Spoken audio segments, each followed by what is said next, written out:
Halo, perkenalkan nama saya Devina dengan NIM 213304010135. Saya jurusan akuntansi Fakultas Ekonomi di Universitas Prima Indonesia. Hari ini saya akan mempresentasikan topik yang kedua, yaitu metodologi pengembangan sistem informasi dalam mata kuliah Sistem Informasi Akuntansi dengan dosen Bapak Dr. Hotua Samosir, MSI. Topik yang kedua yaitu metodologi pengembangan sistem informasi.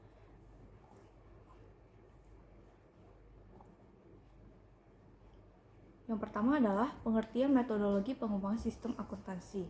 Metodologi pengembangan sistem adalah langkah-langkah yang dilalui oleh analisis sistem dalam mengembangkan sistem informasi. Kemudian yang kedua adalah tahapan pengembangan sistem akuntansi. Tahapan pengembangan sistem akuntansi adalah sebagai berikut. Yang pertama, analisis sistem. Tahap analisis sistem dapat dibagi menjadi 4 tahap, yaitu yang pertama, analisis pendahuluan. Analisis sistem mengumpulkan informasi untuk memperoleh gambaran secara menyeluruh mengenai perusahaan kliennya. Yang kedua, penyusunan usulan pelaksanaan analisis sistem. Pelaksanaan analisis sistem direncanakan oleh analisis sistem dalam suatu dokumen yang tertulis yang disebut usulan pelaksanaan analisis sistem. Dalam dokumen usulan pelaksanaan analisis sistem menjelaskan yang pertama, alasan ringkas dan jelas yang mendasari dilakukannya pengembangan sistem akuntansi. Yang kedua, pernyataan khusus tentang persyaratan kinerja yang diharapkan dari sistem akuntansi yang diusulkan. Kemudian yang ketiga, batasan luas analisis sistem yang akan dilakukan.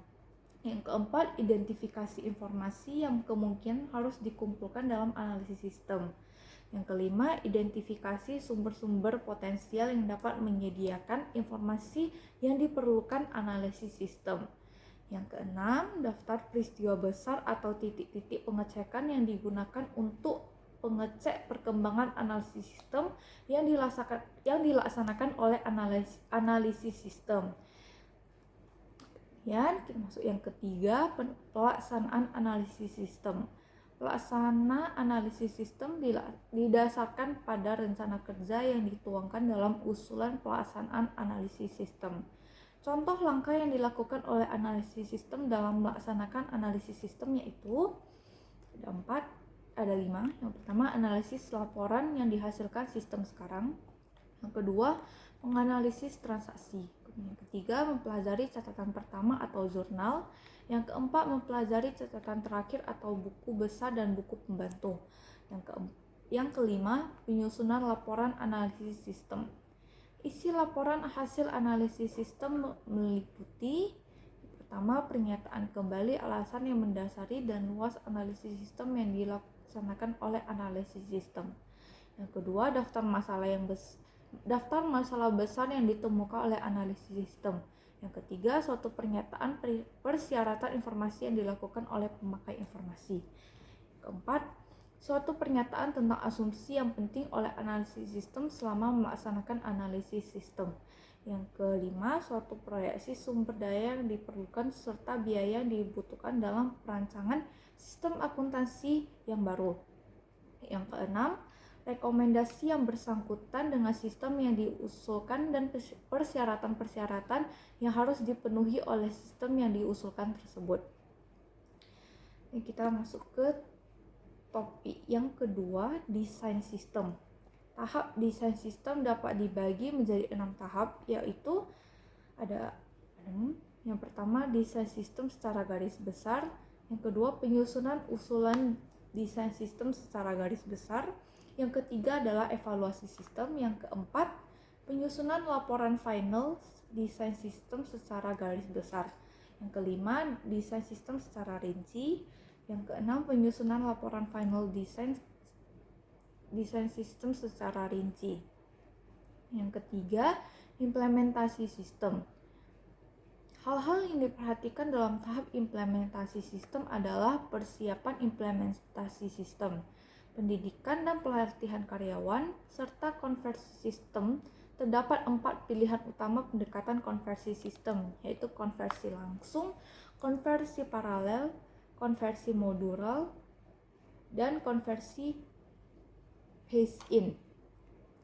Dalam setiap tahapan pengembangan sistem, analisis sistem menghasilkan dokumen tertulis yang menyajikan rencana pekerjaan yang akan dilaksanakan dalam pengembangan sistem. Tahap analisis sistem menghasilkan dokumen usulan pelaksanaan analisis sistem dan laporan hasil analisis sistem. Tahap desain sistem menghasilkan dokumen desain sistem secara garis besar, laporan final desain sistem secara garis besar, dan laporan final desain sistem secara rinci. Tahap implementasi sistem menghasilkan laporan final implementasi sistem. Dan topik yang ketiga yaitu teknik dokumentasi sistem. Sistem informasi akuntansi yang telah dirancang dapat didokumentasikan dalam bentuk narasi, bagan alir, diagram, dan sebagainya untuk memudahkan penjelasan sistem informasi tersebut. Teknik dokumentasi sistem yang dibahas adalah bagan alir data atau data flow diagram dan bagan alir dokumen atau dokumen flow chart. Untuk menggambarkan sistem informasi dengan bagan alir data dan bagan alir dokumen, analisis sistem menggunakan simbol-simbol standar. Topik yang keempat yaitu bagan alir data. Bagan alir data adalah suatu model yang menggambarkan aliran data dan proses untuk mengolah data dalam suatu sistem. Simbol-simbol standar yang digunakan untuk menggambarkan bagan alir data antara lain proses, aliran, penghubung, tempat penyimpanan data atau arsip, sumber atau tujuan data, masukan atau keluaran. Untuk gambar simbolnya akan saya tunjukkan.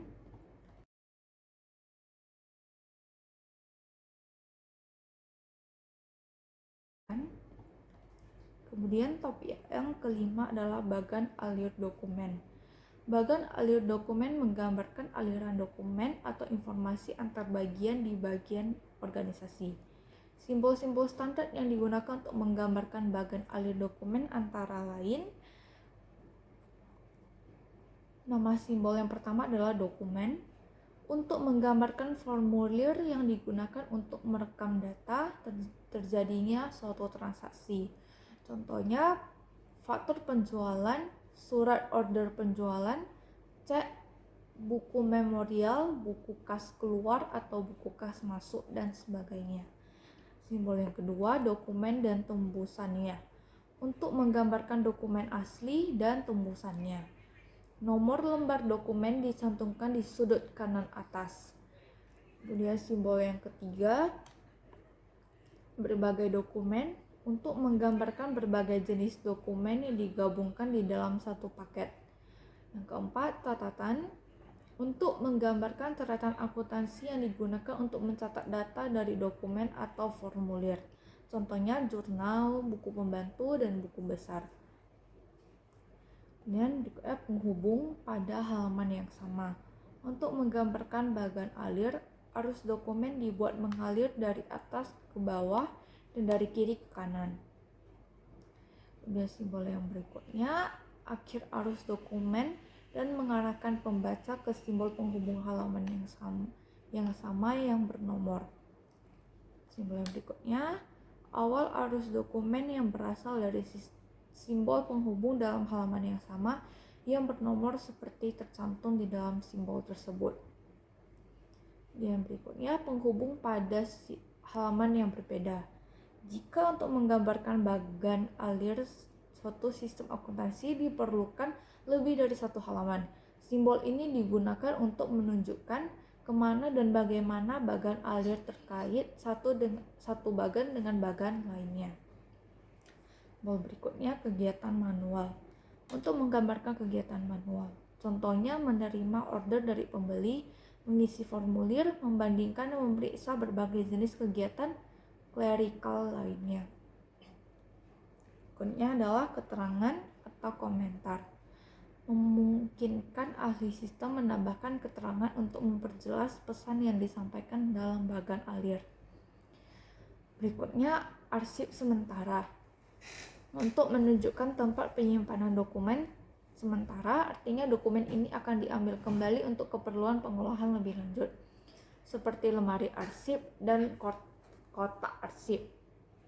Untuk menunjukkan urutan pengarsipan dokumen digunakan simbol A menurut abjad, N menurut nomor urut, dan T menurut tanggal. Simbol berikutnya arsip permanen. Simbol ini digunakan untuk menggambarkan arsip permanen yang merupakan penyimpanan dokumen yang tidak akan diproses dalam sistem akuntansi. Berikutnya, online computer process menggambarkan pengolahan data dengan komputer secara online. Nama program ditulis di dalam simbol. Simbol berikutnya, keying atau typing verifying, menggambarkan pemasukan data ke dalam komputer melalui online terminal. Berikutnya, pita magnetik, menggambarkan arsip komputer yang berbentuk pita magnetik. Nama arsip ditulis di dalam simbol. Berikutnya, online storage, menggambarkan arsip komputer yang berbentuk online atau di dalam memori komputer. Simbol berikutnya yaitu keputusan, menggambarkan keputusan yang harus dibuat dalam proses pengolahan data. Keputusan yang dibuat ditulis di dalam simbol. Berikutnya, garis alir, menggambarkan arah proses pengolahan data. Anak-anak panah tidak digambarkan jika arah arus dokumen mengarah ke bawah dan ke kanan.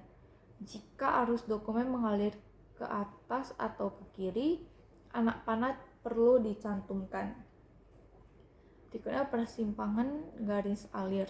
Jika dua garis alir bersampingan untuk menunjukkan arah masing-masing garis, salah satu garis dibuat sedikit melengkung tepat pada persimpangan kedua garis tersebut. Berikutnya, pertemuan garis alir. Digunakan jika dua garis alir bertemu dan salah satu garis mengikuti arus garis lainnya. Berikutnya adalah mulai atau berakhir, untuk menggambarkan awal dan akhir suatu sistem akuntansi. Berikutnya, dari masuk ke sistem. Karena kegiatan di luar sistem tidak perlu digambarkan dalam bagan alir, maka diperlukan simbol untuk menggambarkan masuk ke sistem yang digambarkan dalam bagan alir. Karena keluar dari sistem lain. Karena kegiatan di luar sistem tidak perlu digambarkan dalam bagan alir, maka diperlukan simbol untuk menggambarkan masuk ke sistem yang digambarkan dalam bagan alir.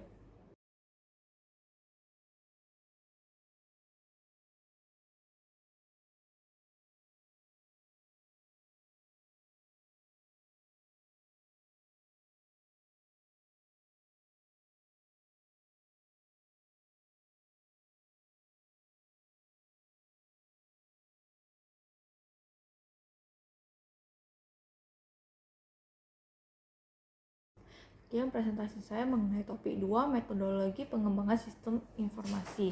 Tunggu video berikutnya dalam topik 3 yaitu hubungan SIA dan SIM minggu depan. Terima kasih.